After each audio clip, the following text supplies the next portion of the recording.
It's the Fellowship of the Geek Show, a weekly podcast about comics, the comic book industry, and other geek pop culture. Music courtesy of Manny the Martyr. And now, on with the show!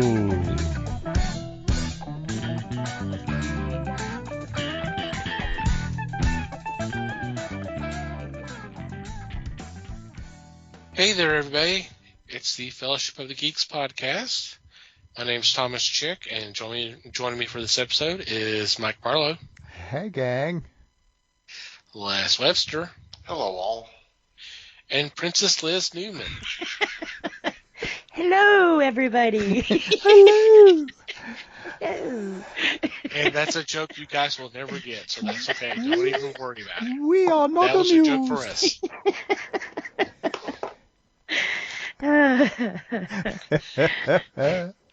We have royalty. Mm-hmm.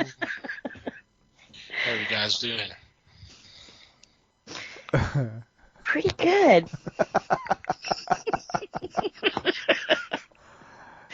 It's groovy. Mm-hmm. And Les is just there. That's okay. I be here. Okay. Hope everybody out there is doing all right. So what's been going on in your corner of the galaxy, Your Highness?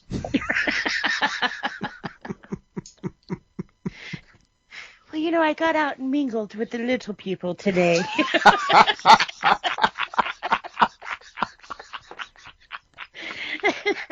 think we got a title already. Mm-hmm. Oh, man. I actually, trying to think what the hell I've done. Not a lot, really.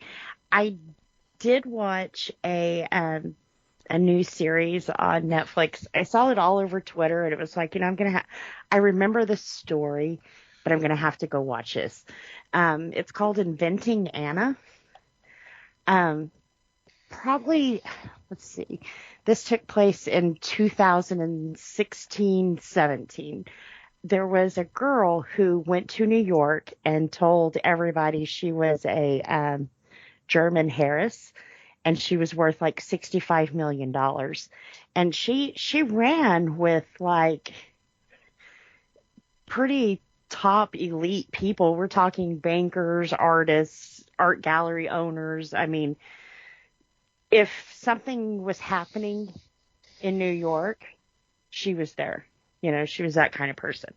Well, like I said, this was all over the news and everything else because a reporter busted the story. And, when everybody kind of figured out that she wasn't who she said she was. Now, this took people a couple of years to figure out.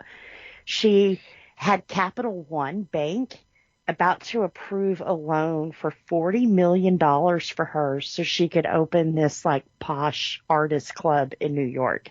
So it wasn't just like, oh, she scammed people for $100 here and $100 there. I mean, she was all in.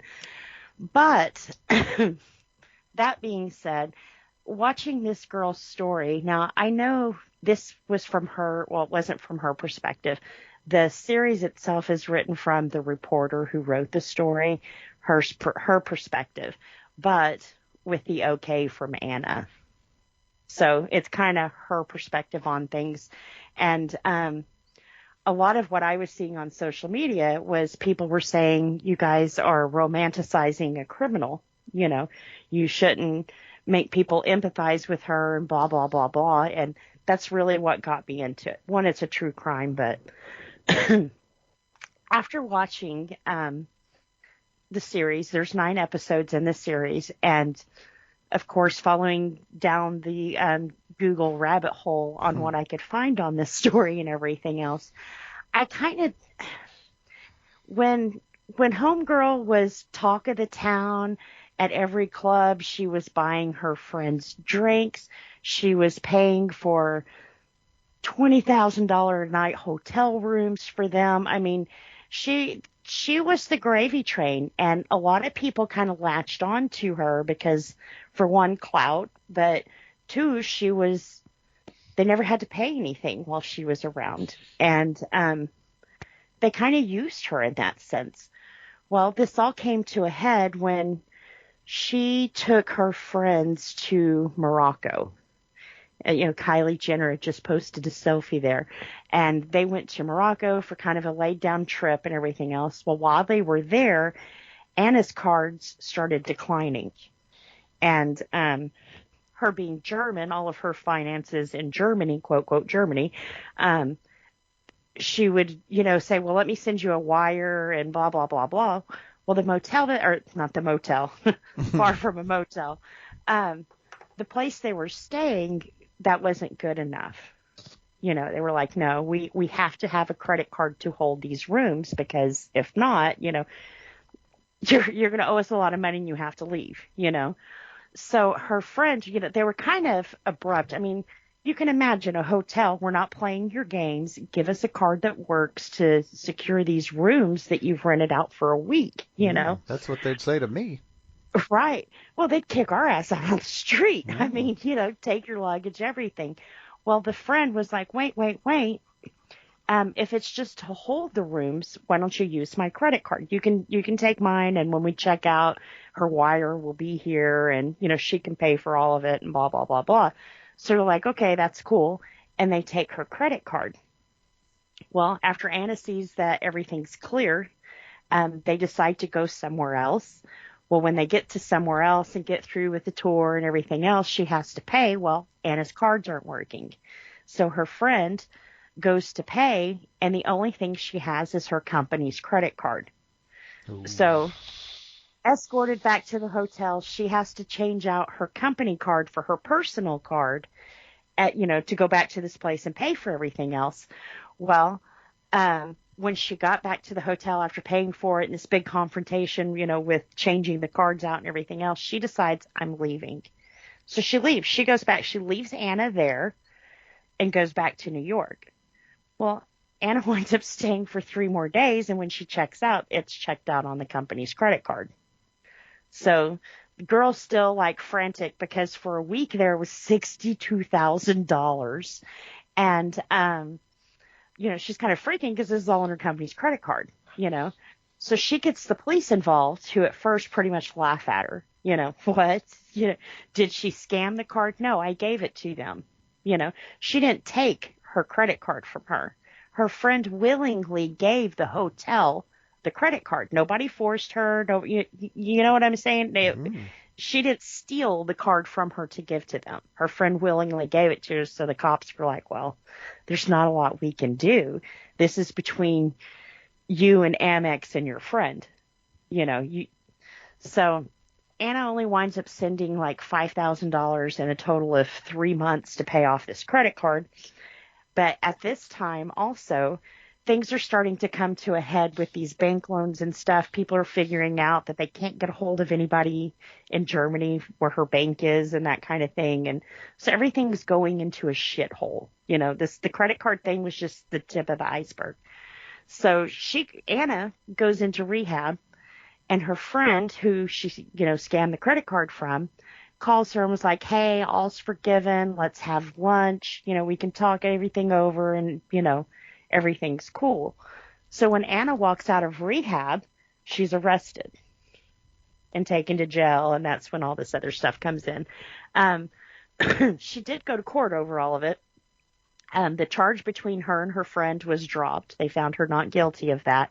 Because like I said, as morally wrong, yes. Morally totally wrong what she did to her friend, But legally, she didn't steal the card from her. Her friend willingly gave the card to the hotel herself. So it was kind of like, we're not going to get involved in that. But Amex, once they found out the story, they dropped the charges on her card. They're like, this is too crazy. We don't even want to, Yeah, this is not worth pursuing for us. Right. We're out of this, But the girl that she took the credit card from, I had a hard time feeling sorry for her, Because when Anna was buying her clothes and Prada and Chanel and all this other kind of shit, not a problem in the world, you know. But the first time she had to pay for something, it was, oh my God, you're a scammer and you lied and, you know, let me have you arrested and thrown out of rehab. I mean, it was totally, to me, it was kind of shitty, you know, because if you would have taken everything that Anna had paid for her, it was well over what they spent on this vacation, you know. I I don't think that Anna took her friends to Morocco to scam them. I think that once she got there, just the international problems of just Americans dealing with a Morocco bank, you're going to have some problems. You know, that's why they tell you always change your currency, have cash on hand, because sometimes your credit institutions are not going to work with, you know, internationally. So I don't think she knew that her cards were going to go bad. I think when she got there and everything started coming to a head, and that's when she finally realized, I'm in a lot of trouble here. You know, I've dug a hole I can't possibly get out of, you know. She should have told her friends, but, you know, this lavish lifestyle of, you know, everybody worship me because they think I'm special, and now all of a sudden I have to tell them I'm not, you know. I don't know. To me, I don't agree with what Anna did, but I don't agree with the way her friend was to her anyways. You know, I don't like people who just use other people for things. That's just wrong anyways. I get uncomfortable when I don't know. I don't like lavish gifts and that kind of, it makes me uncomfortable. I'm always thinking, well, what do you want? what do I have to do for this? So, I don't know. I do think she got off kind of easy for her crime. But when it all came down to it, unless I totally missed a big chunk of this story, she never, other than the credit card with her friend, she never took money from other people. She was close to getting that money from the bank, but she didn't. They willingly gave her, while they were waiting for all the paperwork from Germany and everything else, they opened her a checking account for $200,000, gave to her for the inconvenience of all of this. So I could see maybe that money, but she didn't, you know. I see it more of a theft of services than she stole money from people, you know. But which is also illegal. But yeah, it is. It is, and that's why I'm saying she definitely had crimes that she needed to pay for, you know. And if I had owned a hotel that she decided to stay in for weeks at a time, you know, I wouldn't be too happy getting scammed that way, you know.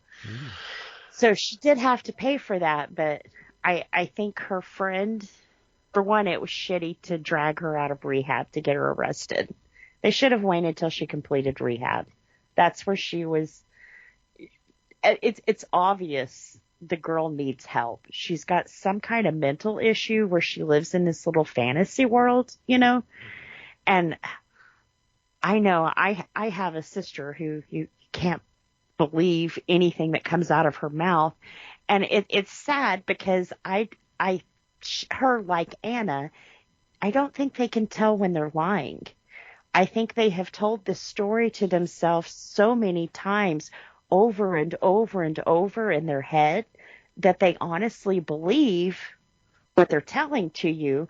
And that's scary because then you don't know when they're lying. You can't tell when they're lying because it becomes natural to them. This is really how it is, you know. Mm-hmm. She's locked up in jail and she still thinks her dad is going to come in with all this money and get her out of trouble. Her dad's a mechanic over in Germany. You know, he has no money, you know. So, certainly not on that scale. Right. But it shows you how deep in her mind she is in this, you know.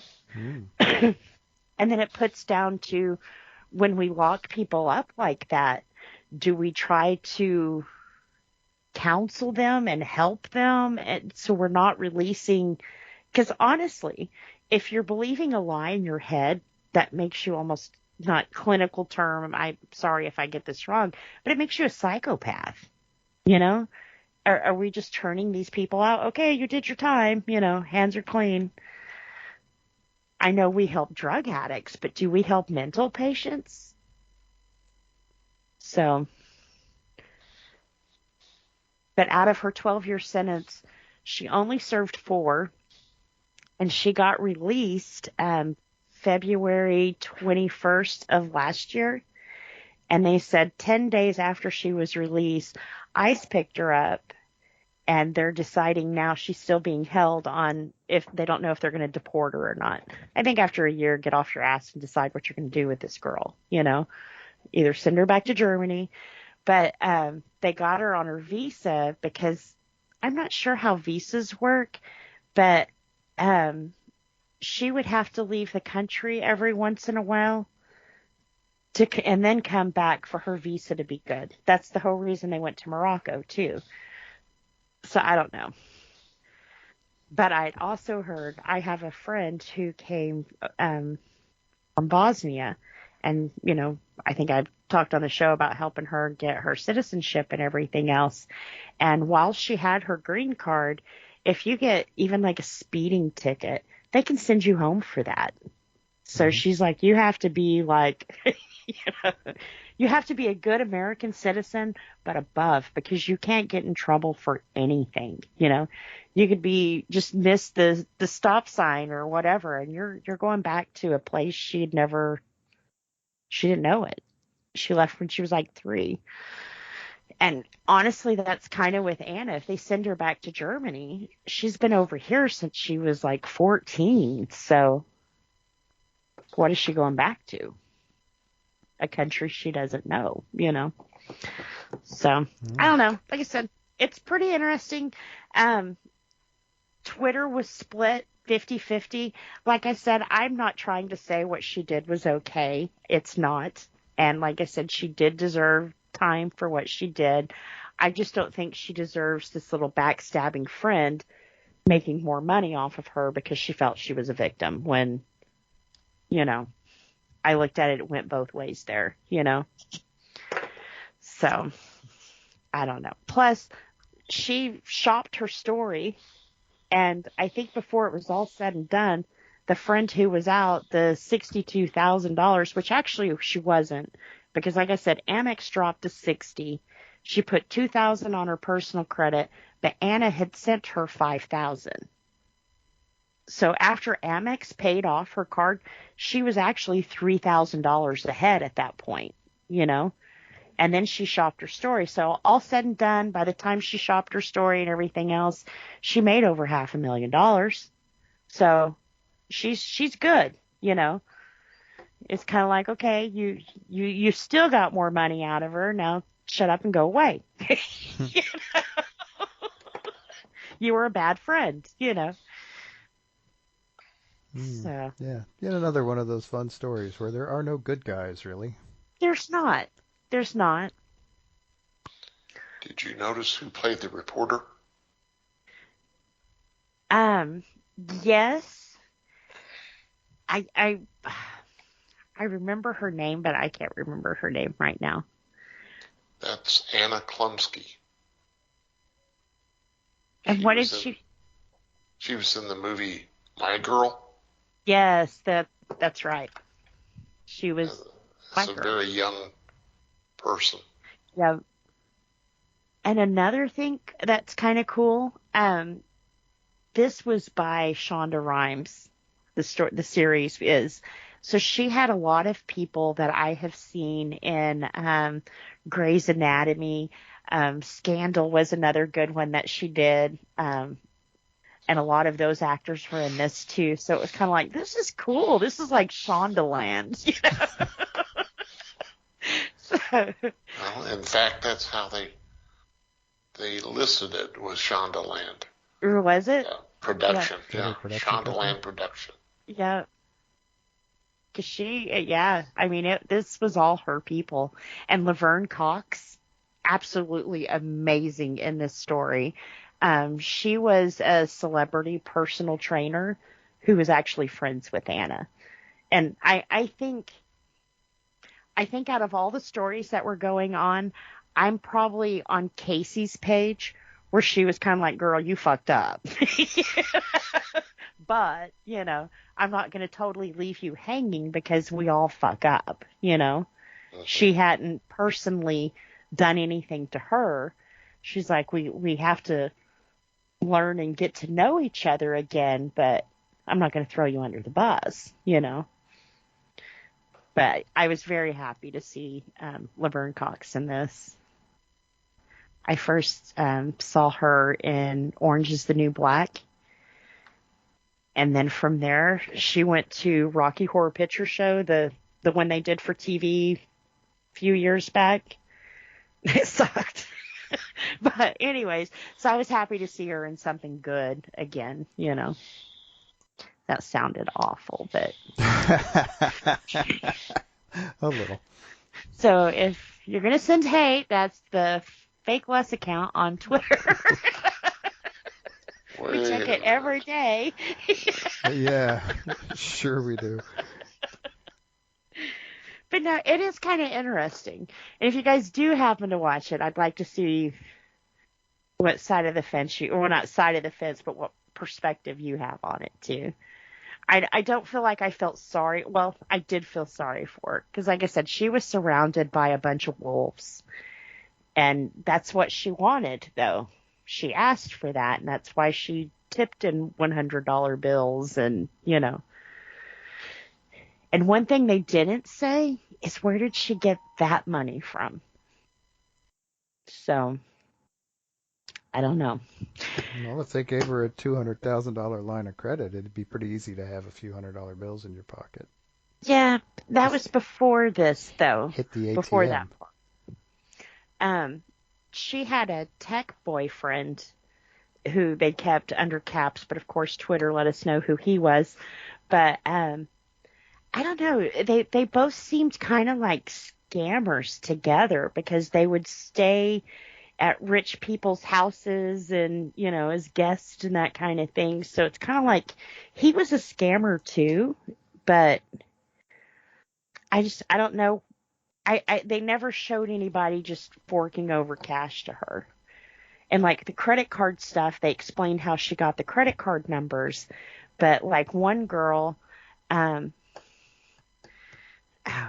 she's someone famous too, and I forget her name, but she was just so embarrassed by the situation that she dropped charges because she's like, I don't even want my name associated with this because, it was stupid how it was done, and she was stupid because she'd given her the card, and so she didn't want. She was embarrassed. But yeah, like I said, it's on Netflix. Just came out. But other than that, I haven't really done much anything. Other than 20 minutes later. Mm-hmm. Well, it was a 9-episode series, so Well, I sure. condensed it pretty good.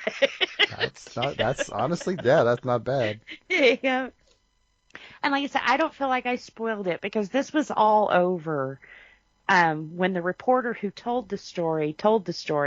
This broke out like national news. So I remember reading it probably on social media, and it was kind of sad, the reaction on social media, because a lot of people don't care when rich people get scammed.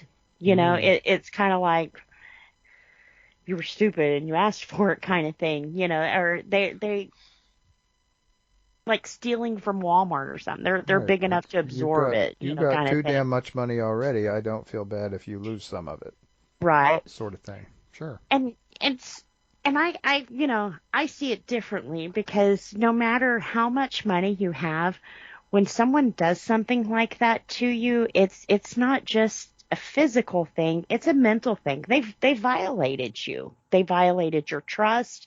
They violated, your friendship. It's not just about the money, So Right. But It's an and emotional thing. yeah, and I try to, like I said, I tried to see it from Rachel was the friend's name. I tried to see it from Rachel's point, and yeah, I would be pissed off if my friend did that to me. But I don't know if I'd get her arrested and, dragged out of rehab. And, I couldn't do that. Because if I was a friend to them at any point at all, no matter what you did, I still wouldn't want to see something bad happen to you, And by the time that she dragged her out of rehab, Amex had already dropped the charges on her card. Her company had already forgiven her, and Anna had already sent her $5,000. So it was kind of like, what Right. what What are did you she still have pissed to about? gain? Well, I don't think she was pissed. I think she was still looking for her 15 minutes of fame. I think, was shopping her story out to 3 different people, HBO being one of them. I don't see this as, she hurt me and I'm a victim. I see this as, look at me, All right, me, me, me, look at me. this shit show I'm in the middle of. Yeah. This So is I can't feel sorry for her. If you're so hurt and ashamed, why are you going to sell out to the highest bidder then? mm. You Yeah, what know? do you think selling that story means? Yeah. If Where not, it's going to be told it's going to over be and told by over. right in front of And millions of everyone people. will know it. If you, like I said, I don't see her as stupid, but if that's the way she's feeling in her head, then the whole world's going to see that and think you're stupid. I just couldn't do that. And then one thing another article I was reading, uh, before she wrote her book on this, because she's wrote a book, while Anna was in prison, before court and everything else, she had her people go to Anna and she wanted to write a book together with her. And when Anna was pretty much like, no, I don't want to do that, that's when all of a sudden it's, I'm a victim. Look at me, Mm. So if Anna would have told the story with her, everything would have been okay. I mean, I can't feel sorry for her. Makes you wonder.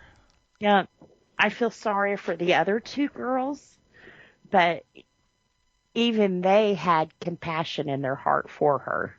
And they saw this girl's mental. This isn't, she hated all of us and wanted to hurt us. She's really fucked up in the head, So, but yeah, like I said, it's pretty interesting.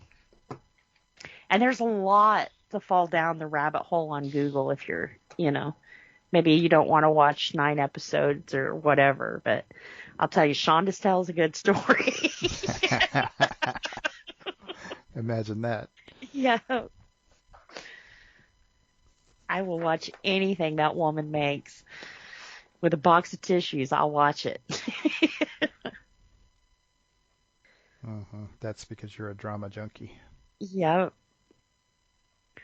Well, hell, she was smart enough to cast Viola Davis in How to Get Away with Murder, so that was my introduction to Viola, so. Really? She's been around for years. She Damn. has. Yep. But I've never really gotten into anything where I guess she was the main person. Mm. And this, I mean, they showed you the good, bad, and the ugly of Annalise, and it was beautiful. I mean, she couldn't have wrote it better. And she was good of seeing, okay, we've come to the end of this story. I'm done. Not let's drag it out for 5 more seasons, because they would have, But she was the one that said, before you cancel me, or whatever down the road, I'm done. I've told my story. You guys have seen everything I want you to see. I'm done. Now I'm going to go back to Grey's Anatomy and make you cry. Right. Back to the next thing. Yeah. And I like what Netflix is doing. You can almost feel the reins off of her in this. You can tell there's not a big company breathing down her neck going, oh, you can't do that, So this, I really liked this. I hope she does a lot more with them. Cool. All righty, Mikey. Mm. Mm. Yeah, I get to follow that. Which is funny because I don't really have anything this week. I didn't. I had plenty of distractions this week, so I didn't really get to watch anything. It was my D&D group got together for the first time in like 2 months or 2.5 months. So, and that's always very distracting and takes away my TV time. So, I had a good time and all, with one minor exception. But yeah, right, I wouldn't keep doing it if it wasn't fun. Hell, Right. it's a drain on me. But it's a fun drain, so it's worth doing every so often. I mean, if we could actually get back to doing it once a month, that would be great. But there's other stuff involved there. But yeah, so unfortunately that kills. I didn't get to actually watch anything last week, so Okay, that's very, all right. very, very boring. Even more boring than normal, which is bad. I mean, geez, I'm pretty boring to start with. It's okay. I beg to differ. I'm sorry. I say, you talk about being boring, but you just had friends over and played games and thinking, shit, what the hell did I do? You're not boring. We could tell the story of what you did, but No. Right. And nothing I did will top that for a long time. Mm-hmm.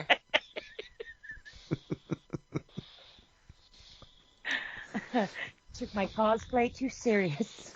Yes. So just, some people just need to learn when to stop, you know? That's all I'm going to say. Know when to say when. Yeah. Something me and Jared Liotto need to learn. Just tone it down a little. Just tone it down just a little bit. It's good. It's okay. Yeah. Alrighty, Les. I read. I went to see a movie. That was mainly my week. But I did get to see Death on the Nile. Ooh. Thoroughly enjoyed it. Cool. It was pretty close to the book. It did vary a little, but that's okay. I read 4 novels of Doc Savage. Wow. I read Gideon Falls in its entirety. That was mind-bending. It was so freaking weird, but it was good. It was a good, solid story. Mm.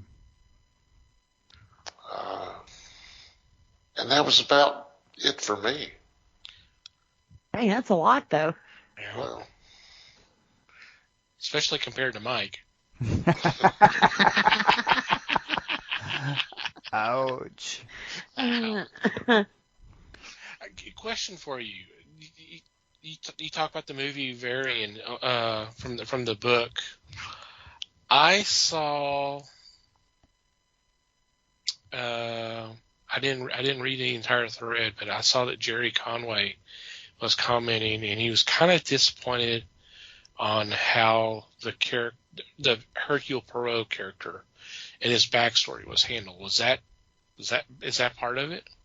yes. The variant? Yes. Because he was disappointed because he talked about how the character, and I've not read the books, but he did go into detail about, that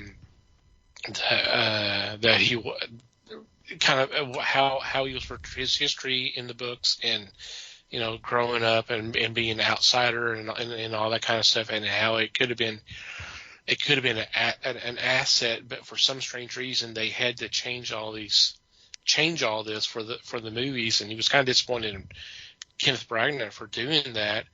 But he mentioned there was like a version before this, where Perot was.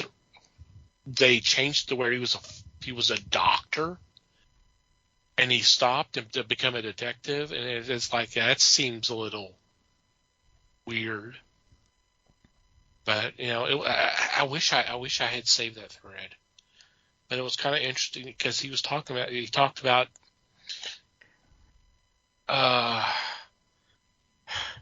what he was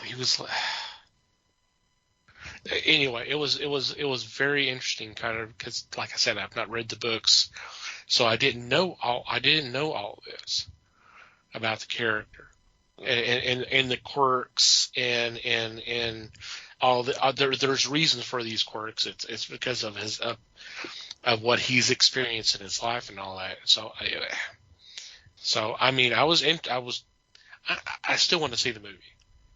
I mean, I love the Ustinov version from the late 70s, early 80s with that incredible cast. But it sounds like that's actually a better version than what came out recently. So I just want to kind of get your thoughts on all that. Perot was going to be a farmer, but he did something during the First World War that kind of directed him to be a detective. And I thought they handled it very well.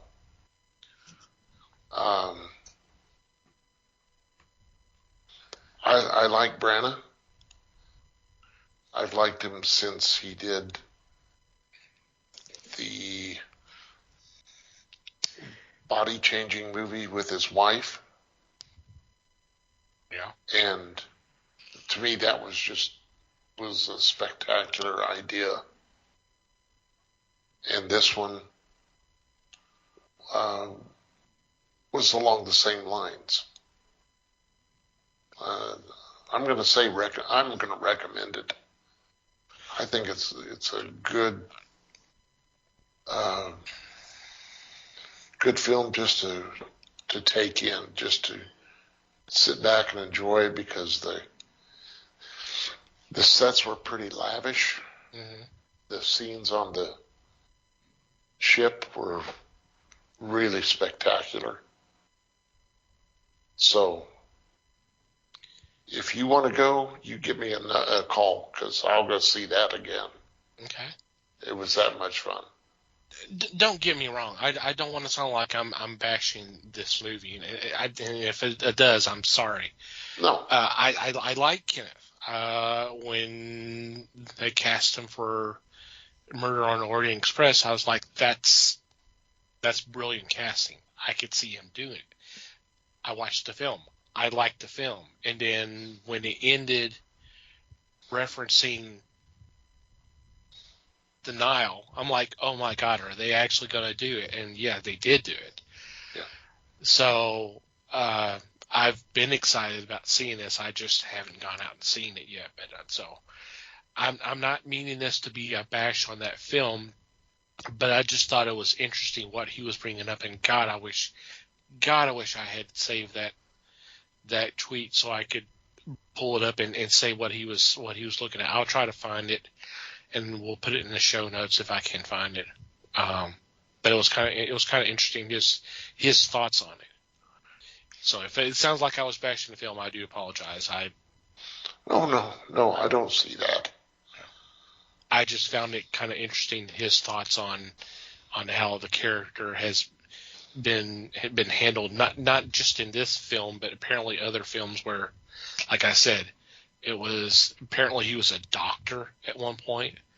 In one of the films, it was a doctor turned detective, and there was really no reasoning on why he would make that kind of a change.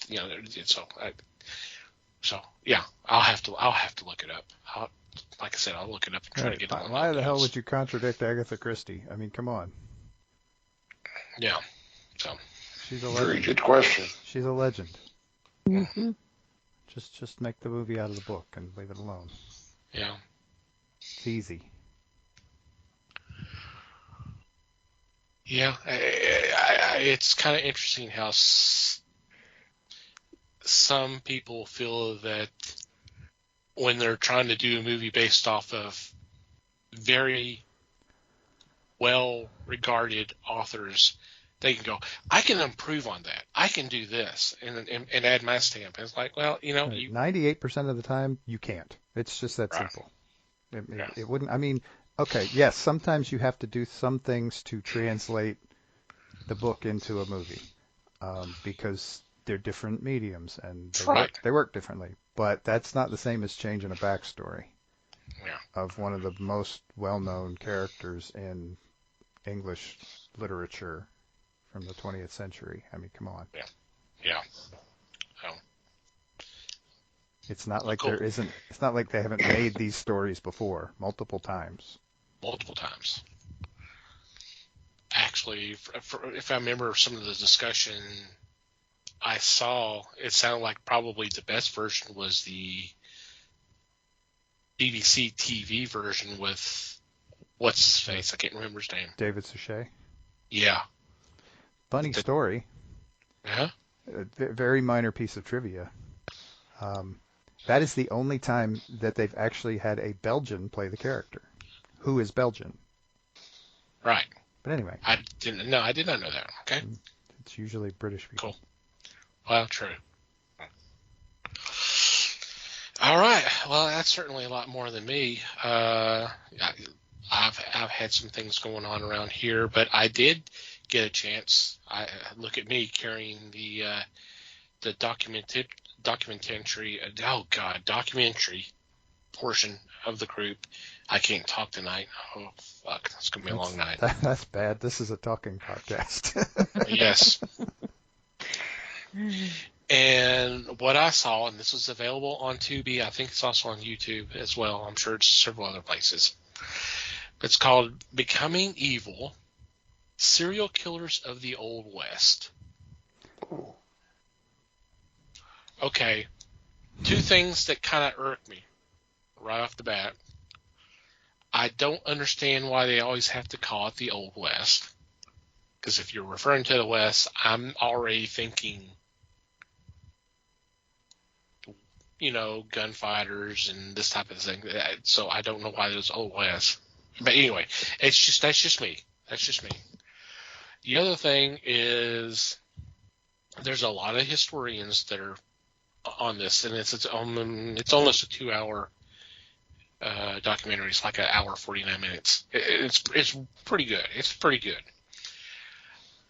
But you know, why do a lot of the male historians, they're Western historians, have to wear the cowboy hats and the Western outfits? Good question. It's like, you know, you don't see you know, Roman historians wearing togas, or you know that, you know. Would I it mean, be it's a lot cooler if they did?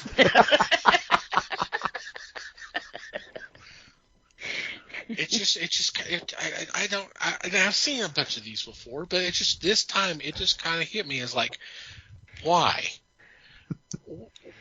You're a historian. You don't have to be wearing a suit. Right? Tie, Why are you cosplaying? Yeah, it did. This would be like turning on the NFL Network and watching a documentary on there, and all of the historians are wearing football helmets. There you go. How is this different? And pads and jerseys, Yeah. and you got the eyeliner under. You got And they have the mouth eye- guards in. and mouth guards and everything. Yeah. Well, maybe Anyway. they were playing before and forgot they had to go to work. Maybe. Yeah. Yeah, they forgot to take their hats off the top of their heads. Yeah. Why They were do dressed football as a cowboy. coaches? Huh? What were we gonna say, Why Les? do football coaches always have to say that was a good football team? They played a good football game. Don't overdo it. Right. Like we don't We know know what it's a football. we know what sport you were playing. We showed up. We bought tickets. We had to ask Yeah. for tickets to the football game. Right. We know what it is. Also, this is the sports section. We know what it is. Yeah. Yeah. They're filling time. It's a very interesting. Documentary because I hadn't thought it.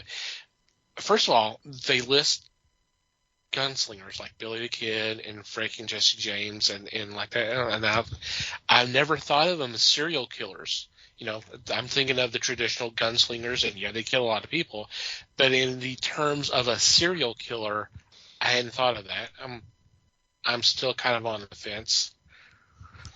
But there were actual legitimate serial killers that you just did not hear about. And a couple of them that caught my attention was Charles Kennedy, who operated a way station, with a mute wife and a boy. And what they did is they took in people who would spend the night there, and then he would actually kill them in their sleep, and then either burn or bury the bodies.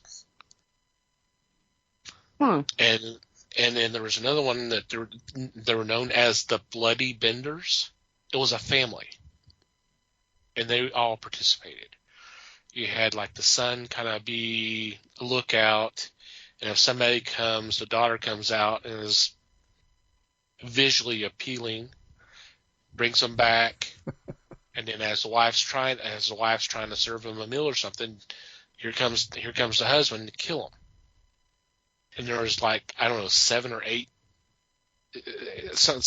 maybe 11 people that they killed. Sounds like a Rob Zombie movie. Oh God! Doesn't it though? The family of killers. Kinda. And then another one that was really kind of interesting, what they named it, the Servant Girl Annihilator.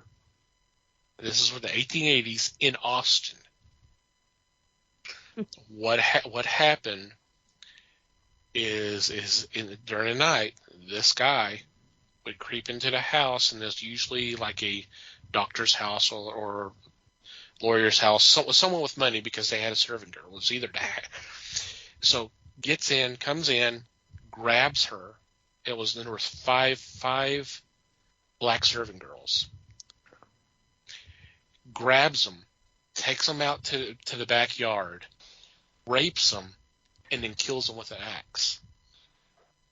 So he killed 5 servant girls. One of them had either a husband or a boyfriend. He also killed him. And then his last kills were 2 white women. They didn't stay the year, but it was like on a Christmas time. And then it just stopped.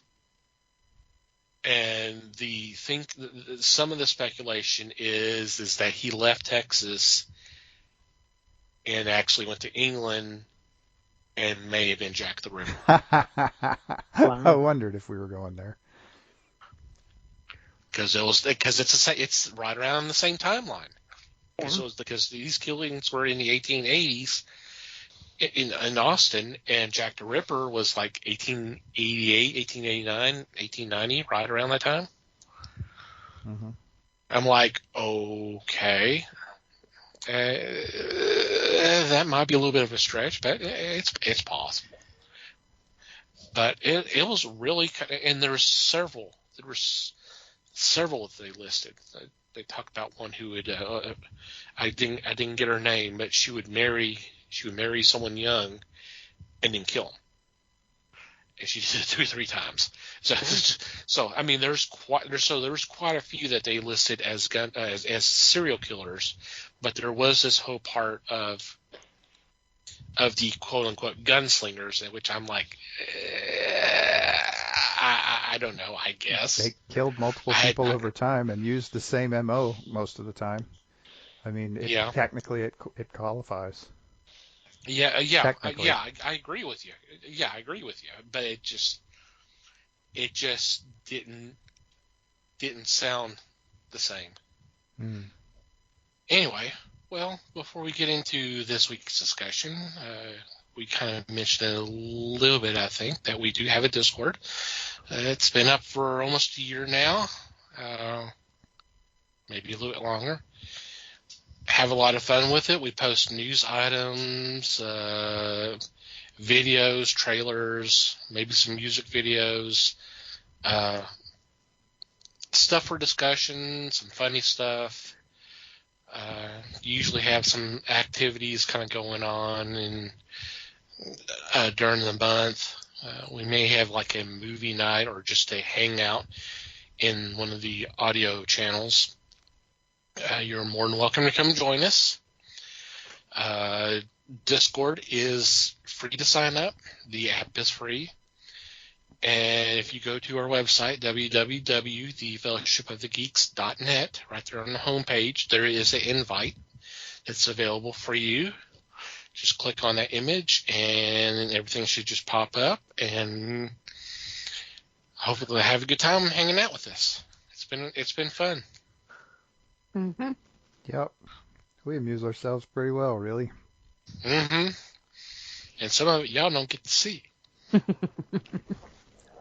Oh, and there's another thing. We do have a channel called Deleted Clips. These are stuff that obviously don't make it into the podcast, but we wanted to save it because it's additional chuckle or two, or three, or four. So definitely check that out. It sounds like Liz is over there going, no, you don't have to check that out. No. It's okay. Yeah. I would definitely say that Liz is not always the butt of those jokes. Not always. Not always. Yeah. Maybe a I'll lot. throw Les under there sometimes too.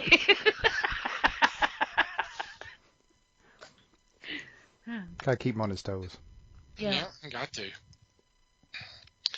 Alrighty. With this, we are concluding Comedy Month and our look at the Three Stooges, who's celebrating their 100th anniversary of existence.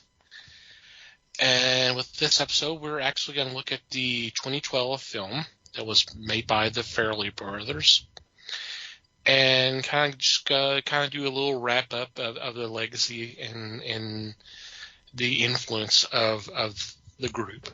So, in 2012, like I said, the Three Stooges film came out, starring I'm going to butcher it, Chris Diamantopoulos, Diamantopoulos. Sean Hayes, Will Sassel as the Stooges, and a bunch of other people that you'll be familiar with. And let's go ahead and talk about the film, because I'll be interested in hearing your thoughts.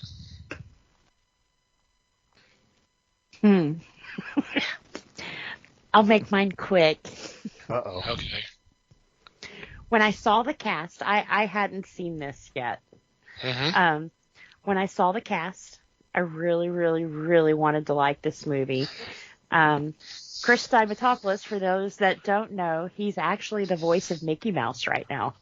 So it was like, oh my goodness, I have to see this. I could not, for the life of me, get into this movie. I didn't like it. I didn't like it at all. I don't think I made it from them leaving the orphanage. I looked up the movie to, kind of get some background notes, that kind of thing. And then I saw that Jersey Shore was going to be in it. I was like, no.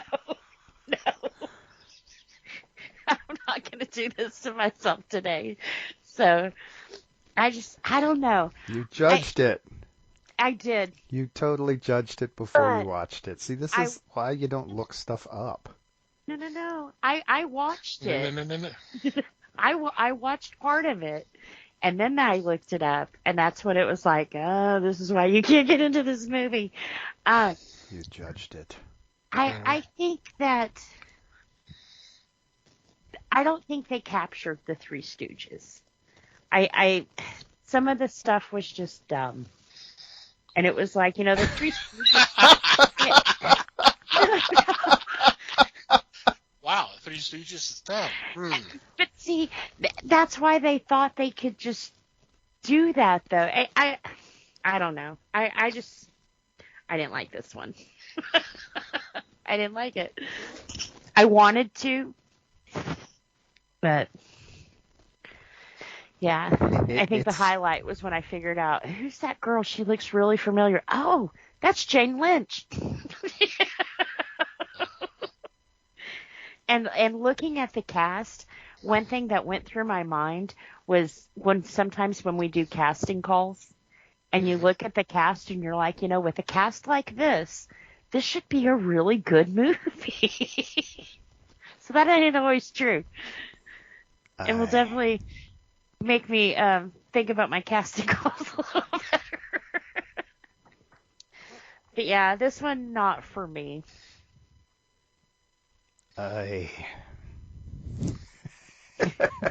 No, I kid. It's perfectly fine that you didn't like it. I mean, I wish you'd watched the whole thing before you judged it, but yeah, that's, I can't make you.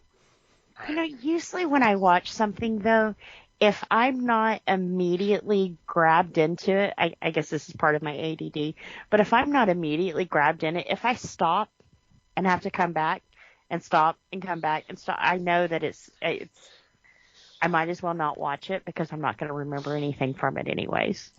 And that's kind of the way I felt with this one. It was very hard to get into. I wanted to laugh at some of this stuff, but it just wasn't. It was, I will grant you, it's a bit of a slow start. Is it? Yes. Yeah. And the crazy stuff, I mean, you have to get through, God, I haven't seen this movie in 10 years. You have to get through a good 20 minutes of the whole orphan beginning thing before stuff starts getting really funny. So that you fell victim to that a bit. Yeah, I saw them as grown-ups, but yeah. Yeah, well, the funny stuff doesn't really happen until they leave the orphanage. There's a couple of little things in there. I mean, it kind of gradually gets funnier when they get to be grown-ups, but when they leave, that's when the shit hits the fan. But yeah, and my take on it, I did like it. I can definitely see where some people wouldn't, but I did enjoy it. I thought it was a fun way to bring them into the modern day. Yeah. Because the deal is, they're not the original Three Stooges. Mm-mm. They're not Moe Howard and Larry Fine and Curly Howard. That's just not what this is. It is, I think, a nice tribute to them. And it is certainly a silly movie. You can't go into this expecting high art, because that ain't what the Stooges were 100 years ago. It sure as hell ain't what they are now. Right. So yeah, they're Stooges. I mean, by definition, they're dumb. So yes, a lot of the humor is going to be dumb. It's going to be them doing something stupid and seeing what explodes afterwards. And that's fine. And as long as you're willing to take it that way, it's cool. Some of us like that sort of thing, and some of us really don't, and that's okay too. But yeah, I thought it was good. Would I call it great? No, not at all. I thought there were some fun little performances out of some of the really famous people who were really famous 10 years ago. Some of them not so much anymore, but that's okay. There were, like I said, there were some nice little performances. There were some interesting cameos. There was some fun slapstick stuff going on. I honestly, if you have to just fast forward to the Jersey Shore part, you should, because it is funny. When you see what they do with that, I think you'd appreciate it. Yeah. Whether you will like it or not, I don't know, but I think you will appreciate what they did. I am not going to spoil it either, because it would be fun to hear your feedback on that. But yeah, Liz, I understand what you're saying, because when I saw, like, I don't know if it was trailers or commercials, something like that, where I saw it was Mo mingling with the Jersey Shore crew, I'm going, oh God, no, please. Right. What are they doing? But then you watch it, and like Mike says, yeah. right. What they have him do, I think you will appreciate it. Yes, because I'm the same way. Not gonna lie, I was like, oh God, really, this? And then I saw what they did with it, and I was like, okay, yeah, that was good. That was good. That's why they did it. That's what you want to see right there. Yep. Yep. But yeah, I mean, it's the kind of movie that I like to think I'm pretty good at controlling my expectations for stuff like this. And I went into it not expecting it to be the Three Stooges. So I went in with really low expectations, and it was fine based on that. It is what it is. And it is in its own way a nice little tribute. And it's never really going to be any more than that, and that's fine. I mean, it's not meant to be, again, it's not meant to be high art. It's meant to be a kind of just, okay, this is a thing that we the filmmakers have enjoyed all our lives. Let's see what we can do with it today. Yeah. Let's see. Maybe we'll see how this situation would work in a modern setting, which is, I mean, this came out 40 years after more than 40 years after the last film, or nearly 40 years after the last Three Stooges film. Yeah. It's going to be different, and that's cool. But again, like I said, I can see where hardcore fans would not appreciate it. But I think they're doing it a disservice a bit. Yeah. I think it's more fun than most people probably wanted to think it was 10 years ago. You talked about, this is not Mo, Larry, and Curly. I got to point out, I mean, when they cast Will Sassoon, I mean, that was such a freaking no-brainer, because he's been doing Curly his entire career. Mm-hmm. He would do that. So I mean, that was the easiest slam dunk in history, other than probably Jack Nicholson as a Joker. Anyway, but oh my God, Sean Hayes as Larry is phenomenal. I mean, just the mannerisms, the voice. I'm not saying it's perfect, but it was perfect. He did a nice job, no doubt. And that may have been me really certain at that time. I was really starting to appreciate Larry more as part of the group. So me kind of focusing on him and going, oh my God. Yeah, I mean, he already looked great, but but just like I said, the mannerisms, the tics, the reactions, and the voice, he did such a great job. I was floored. And Chris did a pretty good job playing Mo. But yeah, I was just floored by Sean Hayes. It's just, and you're right. It's a fun movie. It's not a great movie by any stretch of the imagination. It was kind of jarring seeing them in a modern setting, but that was the whole purpose. Is seeing them in today, or 10 years ago's today environment. But yeah, I liked the film. Cool. Les, what was your thoughts? I enjoyed this movie from start to finish. To put them in situations that the Stooges would have been in, I thought was a good idea. and not give him just a story of love and patience. Because for some reason, they didn't have patience. Mm-mm. But I liked it. To me, there were 3 powerful roles. First was Will Sasso, because I thought he was Curly in this movie. And I know that he'd been playing the role several years on Mad TV and things like that. The other role was Kate Upton. I was mesmerized by Kate Upton. And I thought it was fun. I commend them on doing it. And it was a bit unusual at times. But to me, they were able to pull it together. So nothing was boring. Yeah. To me, there was no slow part in the movie.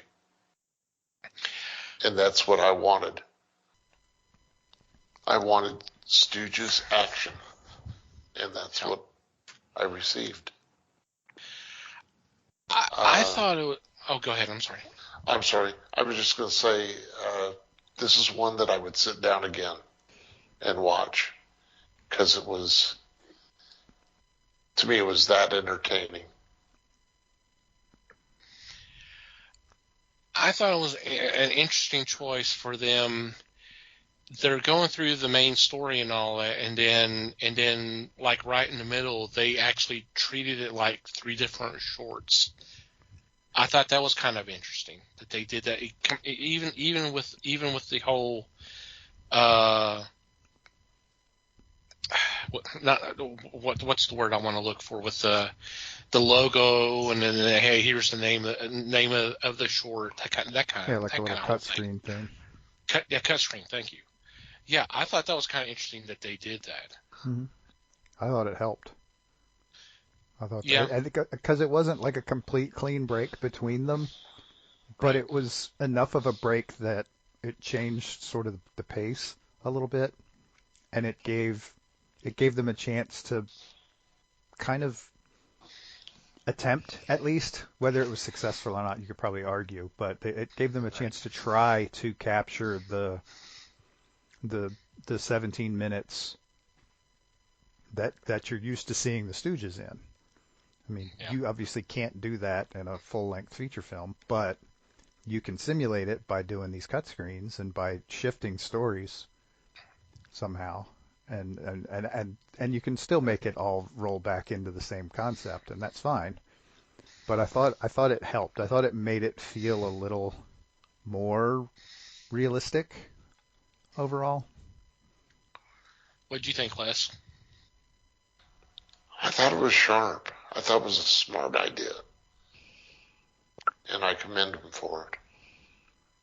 I was also impressed with the cameos, especially 2 of them, when they had Rob Zombie and Shonda Rhimes. I thought those were 2 significant ones right there. See, now you have to watch it, Liz. I would have heard about Zombie being in a Stooges movie. And that bit where Tim Burton showed up, that was cool too. Yeah. Yep. It's very unusual, uncalled for, but you made it. And when Jensen showed up, oh my God. God. So now, if y'all said Jensen and Jared, I'd go back and rewatch this again. So, yeah, it was a good movie. They were actually going to do a sequel, but they canceled it. Yeah, it kind of fell apart. Yeah. Which would have been interesting because it would have been cool if they had found someone to possibly also play Shemp and then have the four of them. That would have been fun. I don't know what they were going to do. I don't know if they even got that far of what they were going to do, but it would have been nice if they had actually added Shemp and then have the four Stooges there. Yep. That would have been. It would have been cool. Oh well. See, I think I'd like to see a movie about them. You know, they went through some shit to get where they were, and that's what I would find interesting. If they was to make another one, I would hope that they would give us a little bit more background on who they were. Oh, Liz. You know? Liz. I got what you need right here. Cool. I was going to bring this up anyway. Yeah. If you search for movies called The Three Stooges, grab the one from 2000 because it's a biopic. Yeah, it's probably the one I'm thinking of. Yeah, it was actually made for TV, but yeah, that's it. And it's The Three Stooges, and it's about them, and it has very little to do with what went on in the films that they made. It is the backstory. It is the lives of these people. What's fun is that it features their wives quite prominently in the movie. And it starts them off pretty early on in the process and kind of carries them over the years until they kind of get old and start fading away. Oh, wow. And it's actually, like I said, it came out in 2000. I probably haven't seen it since then, but I remember it being really good. It is not happy in any way. I will warn you. This is the real life story. This is not the funny movies. Right. This is the real stuff, and there's some tough stuff in that thing, but it is definitely good. It is worth checking out. It's different cast because it's 12 years earlier, but it's pretty good. If I'm not mistaken, Michael Chiklis was playing Curly. Yeah. Yeah. Paul Ben Victor. Yes. Was Mo. And who was that? Evan Handler. Yep. Was Larry. I just looked it up, and it is on Prime. So if you have Prime, it is included. So there you go. Cool. That version. Mark that one. Mm-hmm. And there are, of course, countless documentaries about them too. So I'll have to watch that one. Yep, it is worth checking out. It's not as funny as the Farrelly Brothers one, but it is good. Yeah. I mean, just from what we talked about, how some of them died and like how Mo took care of his brother and stuff. It's not a happy story by any means. Right. And that's where the biopic goes. It's kind of told from Mo's perspective. That's cool. So. Yeah, he was the oldest, though, wasn't he? No, Shemp was, but I think Mo was next. Okay. But boy, did they hate Healy. Yeah, some of the stuff I read, I can see why. I think if someone used my PTSD against me, I wouldn't like them too much either. Mm-hmm. To me, that's just it's cruel, you know. It is. It was a different time then, so stuff like that you could get away with a lot easier. Let's put it that way. Yeah.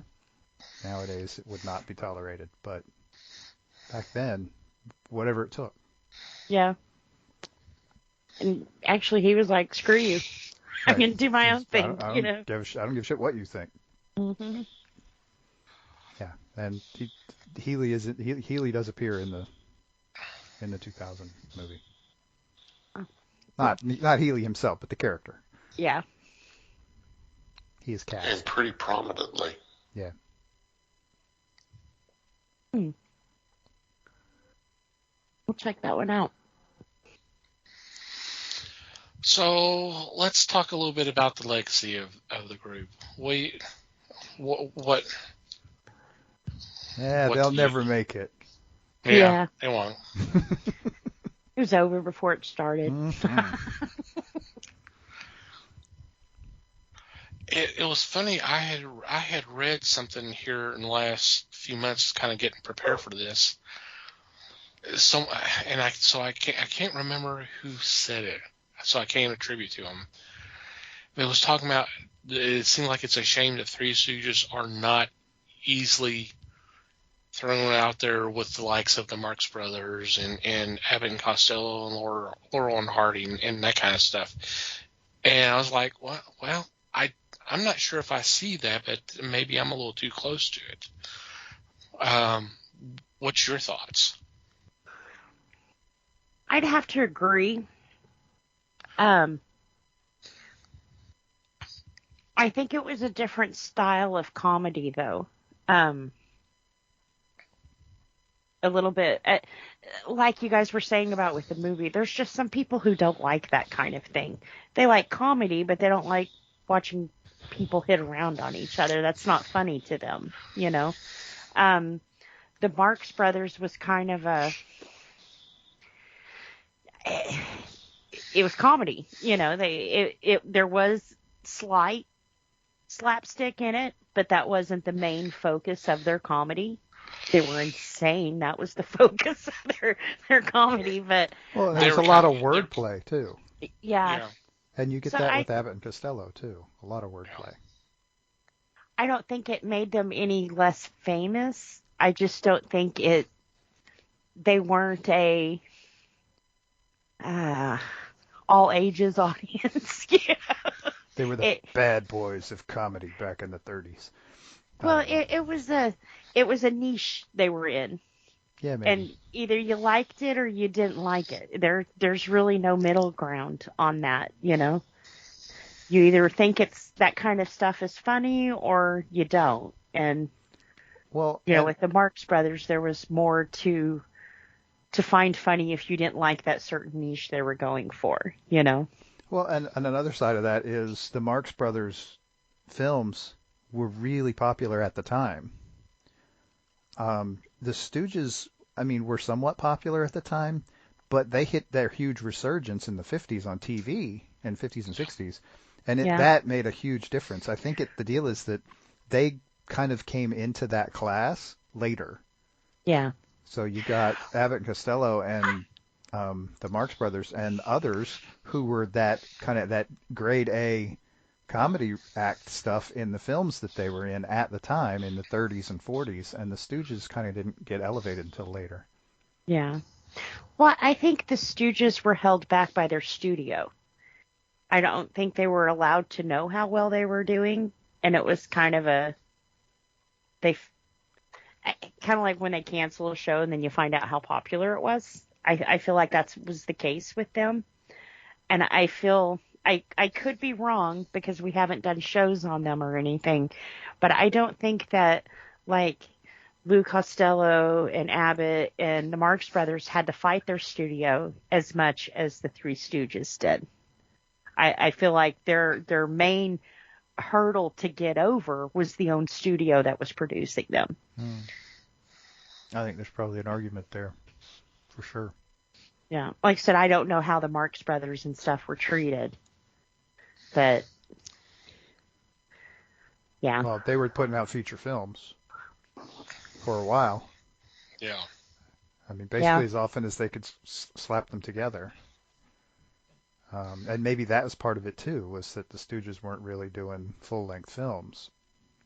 And TV wasn't that big yet. So it didn't exist at all, really, at the beginning, and so they were what you saw before the film. So they might have sort of got second class that way a little bit too. Well, you know, we had talked too about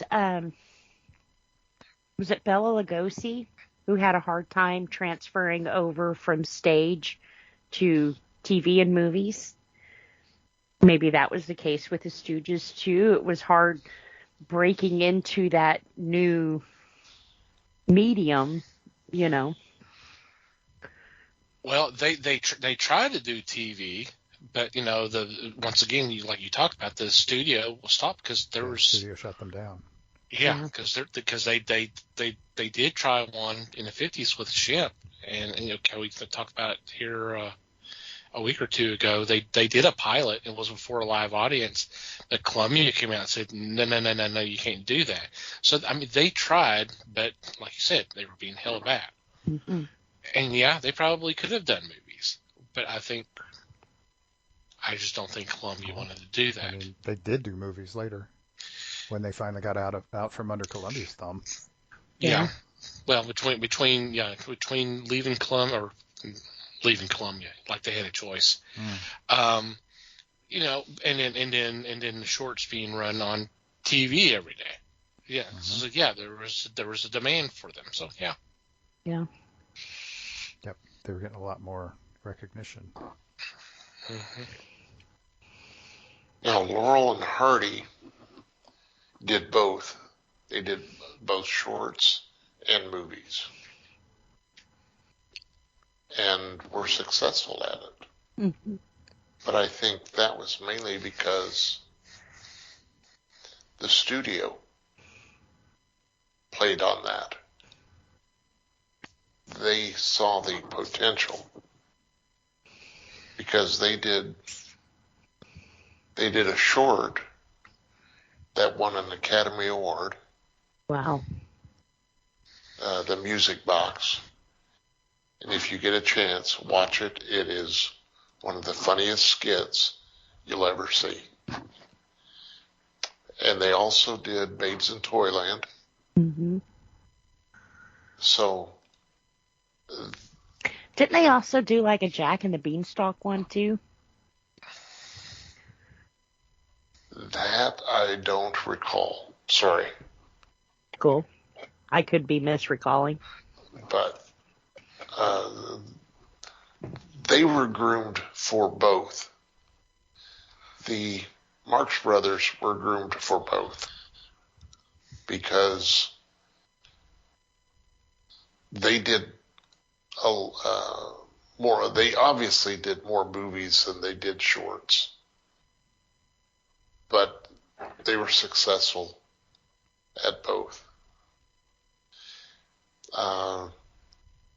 The Our Gang were for shorts. The Ritz Brothers were for movies. Martin and Lewis were for movies. That came later. So each was controlled differently. And unfortunately, the Stooges did not get the grooming for movies. Yeah. The movies didn't appear till Joe DeRita made the team. So that made a big difference. And that's not to say that the Stooges weren't funny on film, because I discussed one of them last week, and I think it was a great scene that they had, although it was only about 3 to 5 seconds in the whole movie. And didn't play a major part in it, but it was well worth the time. The Stooges, if you watch the film that Thomas was saying,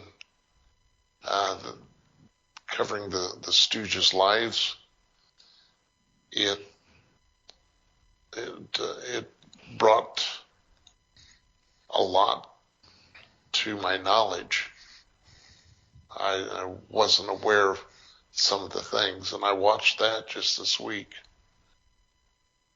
because in the Stooges, you get to that point where you want to see anything and everything with them or about them.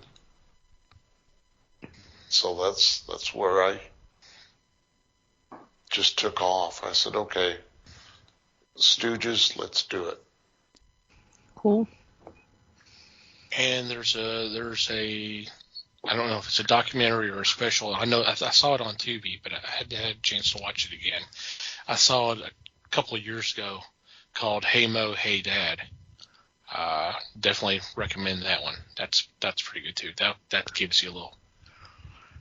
If you're wanting more of the behind the scenes, but also more of the family life and that kind of stuff, it's definitely. I remember it being really, really good. Yeah, that's on my list of stuff to watch. I was reading the description. It sounded like a documentary, and it sounded like it was done by Mo's son. Yeah, it is. So yeah. Yeah. I'll just look that one up too. Yeah, it's on Tubi. Tubi. Yep. Tubi. Yeah. Because I meant to watch it again as a refresher, but I didn't get a chance. It kind of makes you wonder if they were not with Columbia, they might have gotten a chance to do feature films. They would have given a chance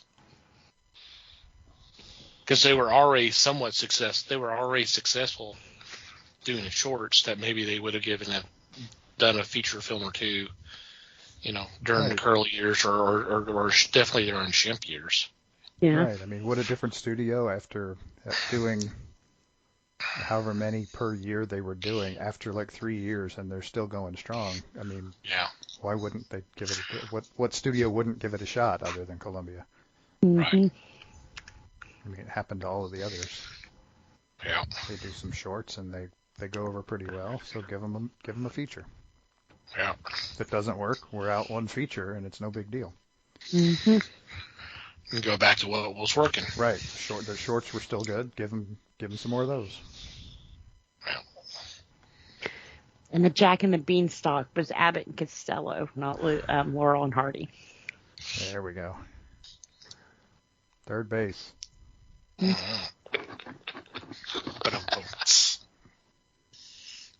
Oh well. So, happy anniversary to the Stooges. Mm-hmm. Thank you for the laughs. Heck yeah. Stuff's still good. It all is. these years later. Yeah.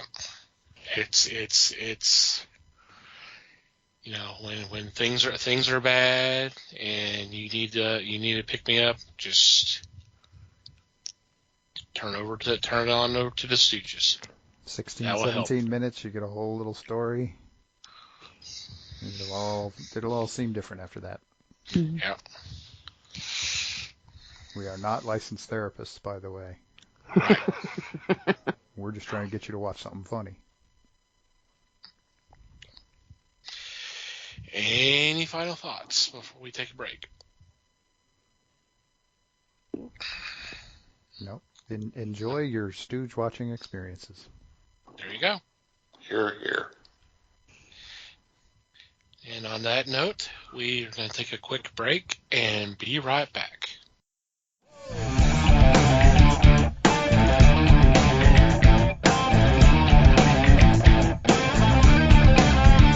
And we're back. Hopefully you enjoyed Comedy Month. We've wrapped that up. And actually, with this episode, we are wrapping up year 6 of the podcast. Holy Mm-hmm. cats. Our next episode will start year 7. How about that? Because this drops the 27th, if I'm not mistaken.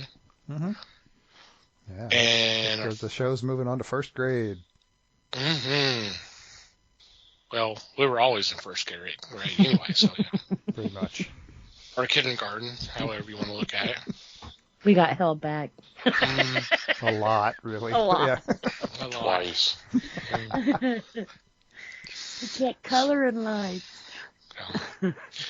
So, got a lot of fun things installed for the next year. Some different, some stuff we haven't done before, but we have our old standards, casting calls, and of course Horror Month in October and all that. So a lot of fun stuff up ahead. So hopefully you'll stick around with us.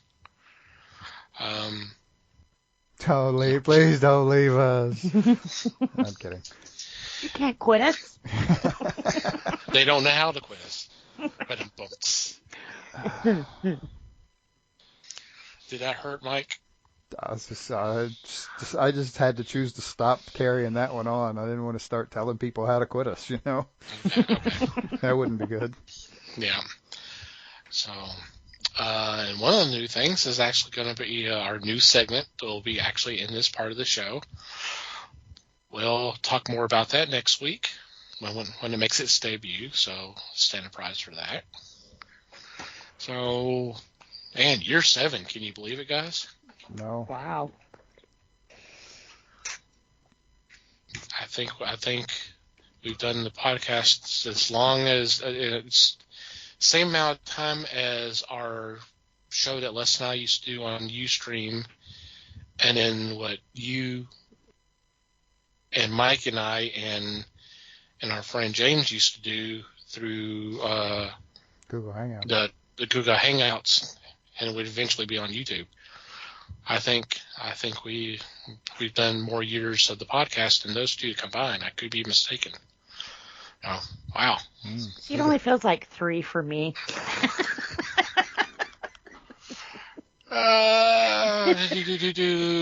Actually, you'll be celebrating your 5th anniversary this November.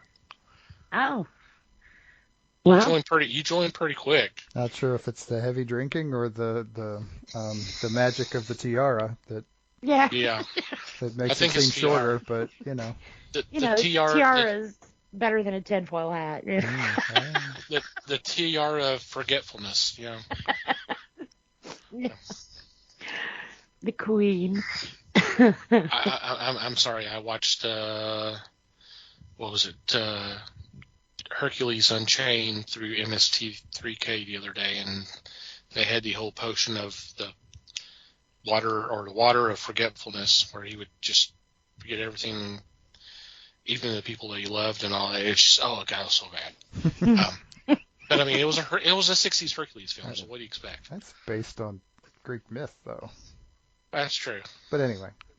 Yeah, true. So, tangent alert.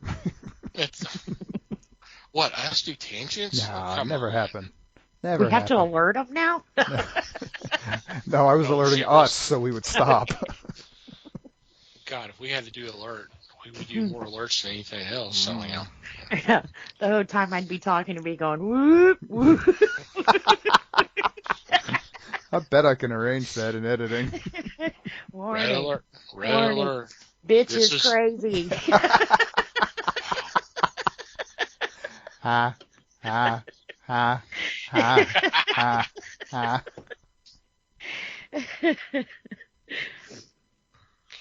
All right. Any special shout-outs or mentions this week? Well, I was going to talk about the 6 years, but somebody stole that one. Me too. Well, go ahead and talk about it. Oh man, we've been doing this for a long time, huh? Woo. No, I'm good. Yeah, I think I'm good. I'm talked out. No, 5 years, really. I've never seen that. I call bullshit on that. Red letter day. Yeah, the red letters are B and S. Yes. I'm having flashbacks of Airplane. Unbelievable bullshit.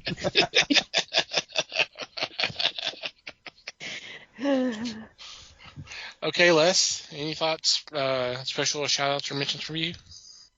I can't compete. I'm sorry. Man knows his limitations. I can respect. Mm-hmm. All right, we will move on to our regular shout-outs. I want to thank Pop Goes the Culture Podcast Network for allowing us to be part of a great group of fellow podcasters. Definitely check them out. There will be a link in our show notes. We also want you to check out the podcast of the great men and women who've been so gracious and kind as to spread the word of the fellowship on Twitter by retweeting our links. And for you to do that, just go to Twitter and do a search, hashtag #PodernFamily, one word. Just scroll through whatever catches your eye. Please, please, please click on that link, download that episode, and we hope you have a good time listen to them. Thank you guys for your support as always. I want to thank Manny the Martyr for supplying the music to our podcast. In our show notes, you'll have a link to a couple of EPs they have put out. We want you to check them out. Thank you guys as always. And finally, you, dear listener, thank you for listening to today's episode. We value your feedback. Any questions, comments, suggestions, complaints, observations, what have you, please send them our way. There are several ways you can reach out to us. Our email address is email@thefellowshipofthegeeks.net, or you can go to the website, go to the About Us page, and there is a contact form that you can fill out there. On the Discord, we do have a channel specifically designed for feedback. You can post your comments or whatever there. Social media, we're on Facebook, The Fellowship of the Geeks, and obviously we are on Twitter @Fellowship Geeks. If you like to follow our personal Twitter accounts, Mike can be found @MikeyGeek. Liz can be found @LN_geek. Les may or may not be found at Fake Les Webster.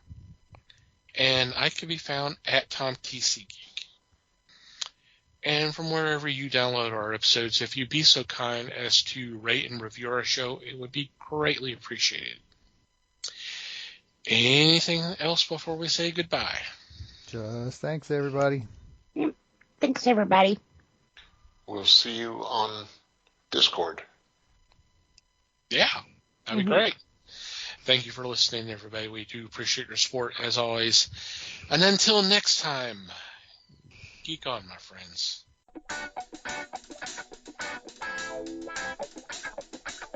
We thank you for listening to the show.